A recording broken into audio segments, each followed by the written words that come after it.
दीपक जी, क्या ये जो ताजा डेवलपमेंट है, मुलाकातों का सिलसिला चल रहा है, क्या हम ये माने थोड़ा सा इंतजार और ठाकरे सरकार जाने वाली है? देखिए, अभी सुप्रिया जी थी आपके चैनल पे और वो भी बोल रहे थे कि 50 मेंबर्स है शिंदे साहब के साथ, हालांकि वो 51 है। तो ये जाहिर सी बात है कि अभी बहुमत नहीं बचा है महाविकास आघाड़ी के पास और उनको इस्तीफा देना चाहिए। लेकिन अभी भी वो इस्तीफा देने के लिए तैयार नहीं है। एक भावुक अपील उद्धव ठाकरे जी की ओर से कही गई। उन्होंने कहा कि मुझे आप लोगों की चिंता है, आप लोग आइए, बात करते हैं, आप लोग मेरे परिवार की तरह हैं। देखिए, हम तो उनके परिवार की तरह है ही, लेकिन आने से पहले सब बात हम उनसे कर चुके हैं और जब तक वो महाविकास आघाड़ी से बाहर नहीं निकलेंगे तो और हम क्या बात कर सकते हैं उनको, इसको भी लिमिट है ना।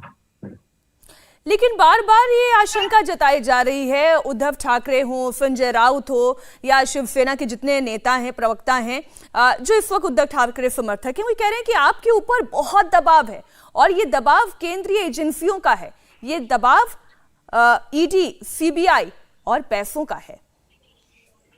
मैडम, ऐसे बिल्कुल नहीं है। मैंने उस दिन भी बोला था, आपको ऐसे लगता है तो आप यहाँ आके देख लीजिए, ऐसा कुछ भी नहीं है। और ईडी के जो नोटिस है, ज्यादा से ज्यादा 2 एमएलए को मिले हैं, तो 2 से 50 कैसे हो गए? 50 जो आ गए, हमारा एक कहना है कि शिवसेना को खत्म किया जा रहा है राष्ट्रवादी की तरफ से। राष्ट्रवादी के अध्यक्ष आते हैं, हमारे एमएलए के कॉन्स्टिट्यूंसी में जाते हैं, वहां पे उनका जो पराभूत उम्मीदवार है उसका नाम अनाउंस करते हैं, नेक्स्ट एमएलए या तो नेक्स्ट एमपी। तो इससे क्या होता है कि जिस पार्टी की वजह से आप सत्ता में हैं, उसी पार्टी को अगर आपको खत्म करना है तो वो कैसे कोई टॉलरेट करेगा? तो फिर ऐसे में सवाल ये उठता है कि शेखर जी, आप लोग इंतजार किस बात का कर रहे हैं? आप क्यों नहीं गुवाहाटी से अपनी ताकत मुंबई लेकर आते हैं और यहाँ पर फ्लोर ऑफ द हाउस में ये ताकत दिखाते हैं? Madam, floor of the house पे हम लोग तभी जा सकते हैं जब हमें डेप्यूटी स्पीकर या स्पीकर जो भी हो, अभी तो डेप्यूटी स्पीकर ही है, वो हमें बुलाते हैं, अधिवेशन की अनाउंसमेंट करते हैं, तभी हम लोग जा सकते हैं। नहीं तो हम कैसे जा सकते फ्लोर ऑफ द हाउस पे? नहीं, एक पत्र तो उन्होंने भिजवाया ना, वो अलग बात है कि ये पत्र विधायकों को अयोग्य साबित करने के लिए था। मैडम देखिए, ये अयोग्य करने की जो साजिश है उसको तो स्टे मिल गया सुप्रीम कोर्ट से। तो जाहिर सी बात है कि अयोग्य बनाने की, एक प्रेशर डालने की टैक्टिक थी उनकी, वो नाकाम हो गई। अच्छा दीपक जी, आप रहिएगा हमारे साथ। आप सुन रहे आनंद दुबे जी, आप शिवसेना प्रवक्ता हैं, आपके ही पार्टी के इतने बड़े नेता विधायक दीपक केरसेकर जी ये कह रहे हैं कि जिस पार्टी की वजह से हम सब हैं, उसी पार्टी को यदि खत्म करने का प्रयास होगा तो हम क्यों बर्दाश्त करेंगे और कहां तक बर्दाश्त करेंगे? मीनाक्षी जी, ऐसा है कि 2.5 साल पहले ये सरकार बनी थी, 28 नवंबर 2019 को। अगर उसके 4 दिन बाद, 10 दिन बाद, 2 महीने बाद, 6 महीने बाद, 1 साल के बाद, 2 साल के बाद ये सब आते और कह देते कि एनसीपी और कांग्रेस का व्यवहार हमारे प्रति अच्छा नहीं है, पार्टी कमजोर हो रही है, हमारा अभी तक का अनुभव रहा है कि अब आपको इनके साथ नहीं जाना चाहिए, देखिए अन्यथा नहीं तो फिर हम सब नाराज हो जाएंगे, हम सब इस्तीफा दे देंगे, आप हमारे घर के मुखिया हैं, अगुआ हैं, मालिक हैं, घर के हमारे परिवार के चीफ हैं। तो उद्धव जी जरूर उस पर विचार करते, उनसे बात करते और जो उस समय उचित फैसला होता ले लेते। लेकिन जिस प्रकार इन्होंने कृत्य किया है कि रातों रात एमएलसी का चुनाव खत्म होते ही बिना कोई सूचना देते नॉट रीचेबल हो जाना, सूरत चले जाना, सूरत से गुवाहाटी चले जाना, वहां से बैठ के बयानबाजियां करना, मुंबई न लौट कर आना, इन सब चीजों को दिखाता है कि ये सब गुमराह है। और ये गुमराह कैसे हैं, ये आज आपकी हेडिंग देखकर लग रहा है कि उद्धव राज खत्म, फडणवीस राज शुरू।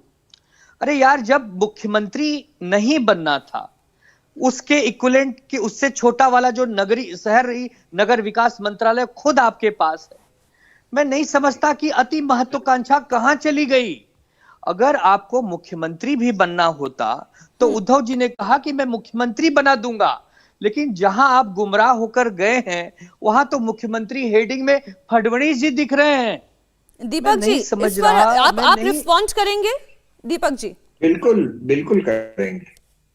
देखिए, एक तो चीज ये है, जैसे ये बोल रहे हैं, ये गवर्नमेंट कब स्थापित हुई थी? जब बीजेपी और शिवसेना में कौन सीएम रहेगा, इससे एक सहमति नहीं हुई, तब ये गवर्नमेंट स्थापित हुई। तो हमारे मुख्यमंत्री बन रहे पक्ष नेता, इसको हमें बहुत ये था, और हमें बताया गया था कि जो प्रॉमिस किया गया है बीजेपी की तरफ से, उन्होंने बीजेपी ने तोड़ा है। तो उसलिए उस मुद्दे पे हम लोग एग्री हो गए थे। लेकिन जैसे ही एनसीपी की ये करतूतें बढ़ने लगी, तो 6 महीना या 9 महीने में ये बात चली थी। हम ये पेपर में क्यों चलाए? हम तो अपने नेता को बोल रहे थे, और नेता ने कभी ऐसा बोला है क्या ये हमारे साथ नहीं बात किया है उन्होंने? इतना ही नहीं, तो मैं तो पहले नहीं आया था गुवाहाटी, मैं तो वहां ही था। मेरे साथ 5 ज्येष्ठ मिनिस्टर थे। उन्होंने बोला था साहब को, साहब आप अभी भी सोचिए, अपना घर जल रहा है, तो आप ये साथ छोड़ दीजिए, अपना घर ज्यादा इंपॉर्टेंट है। और फिर बीजेपी और हम नेचुरल अलायंस है। हम जनता ने जो कॉल दिया है वो शिवसेना और बीजेपी को दिया है, ना कि एनसीपी, कांग्रेस और शिवसेना को। तो जो भी आपका मुद्दा था, आप बीजेपी के साथ बातें कीजिए और उससे हल निकालिए। अभी 1.5 साल से ये चल रहा है, कोई तो रिजल्ट आना चाहिए ना। यानी आप ये कह रहे हैं, आप सारी बातें कहकर गए, लेकिन आनंद जी मैं वापस आपके पास आऊं। दीपक जी, फिर एक बात बताएं कि सरकार तो फिर बदलेगी ही, मंशा तो आपकी यही नजर आ रही है, फिर इंतजार किस बात का किया जा रहा है? आज देवेंद्र फडणवीस जेपी नड्डा से मुलाकात कर रहे हैं, उसके बाद अमित शाह से भी मुलाकात होनी है। इसका मायने तो यही निकलता है कि रणनीति तैयार हो रही है। रणनीति तैयार हो रहे ऐसा हम नहीं बोल सकते। हमने तो ये तय किया था कि एनसीपी और कांग्रेस नहीं चलेगी। तो जो रणनीति बनानी थी वो हमारे पक्ष नेता को बनानी थी ना। वो तो अभी समय निकलता जा रहा है। मैंने आज सुबह भी जो प्रेस कॉन्फ्रेंस ली है, उसमें मैंने बोला है कि this is the last day, आपको कुछ भी फैसला लेना होगा, अगर आप लेंगे तो पार्टी का बड़प्पन रहेगा। और हमने जो मुद्दा आपके पास रखा है वो तो उससे हम बोल चुके हैं ना। मुंबई में इन डिटेल हमारी चर्चा हो चुकी है। और क्या चर्चा करेंगे?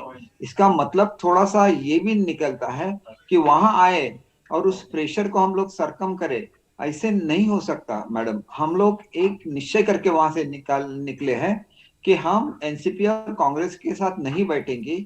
हमारे जो विचारधारा है वो विचारधारा के साथ हम लोग रहेंगे, और उसके आगे का जो भी लेकिन अभी भी उद्धव ठाकरे ये कहते हैं, दीपक जी, संजय राउत ये कहते हैं कि वहां गुवाहाटी में बैठे हुए बागी विधायकों में से भी 16 से 17 विधायक ऐसे हैं जो उनके संपर्क में हैं, और जैसे फ्लोर टेस्ट अगर करवाया जाएगा, आप लोग मुंबई आएंगे तो वो पाला भी बदलेंगे। मैडम, ये सब सपने हैं। देखिए, अगर ऐसा एक भी विधेयक होगा और वो मुझे आके मिले, मैं प्रवक्ता हूं, मैं ऑफिशियली बोलता हूं, एक भी होगा, 2 हो गए, 3 हो गए, 10 हो गए, 15 हो गए, तो सबको हम लोग मुंबई पहुंचाएंगे। क्यों आपके हमारे साथ आना है, वहां पे वोटिंग करना है? आज ही हम लोग उनको भेज देते हैं। We are very confident. हमने किसी को यहाँ के दबा के नहीं रखा है, वो अपने मन से आए हैं, और रोज उनकी संख्या बढ़ रही है। और अगर हम लोग चाहे तो और 4-5 लोगों को यहाँ बुला सकते हैं जो नाराज थे।